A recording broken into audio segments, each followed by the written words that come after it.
frem med ryggen og runde den. Bliv der og strække knæene til lodret.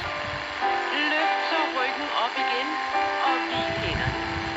Kom ned i knæ og strække arme og bøje langt frem. Og så strække benene. Mærk benene. Og så løfte ryggen op og hvile hænder. Igen. Og så stræk ryggen, når den kommer fremad langt frem. Og så strække knæene. Ikke overstrække. Og løfte ryggen. Sidste gang. Og kom langt frem. Og strække knæene. Løfte ryggen. Og hvile og ryste armen.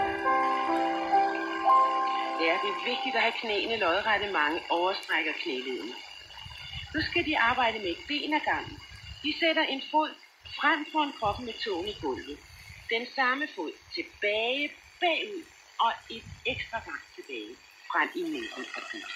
Så de sætter altså en fod frem, bagud, endnu længere bagud og frem og bygger. Frem, tilbage og langt og hjem. Frem, tilbage og langt. Og så vær med i kroppen. Armene, ståbenet som bøjes. Og de kan prøve at få hælen nedad, når de kommer bagud. Det strækker i lægen.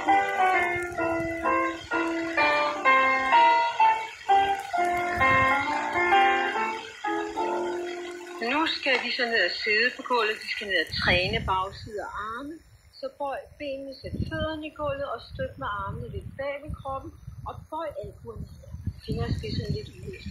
Så presser de hænderne i gulvet. Begynd at løfte enden op efter enden og maven op. Stræk armene igennem kroppen op. Og så sænk roligt ned efter. Tag mod i armene. Bøj albuerne, så armene er med. Og de fortsætter.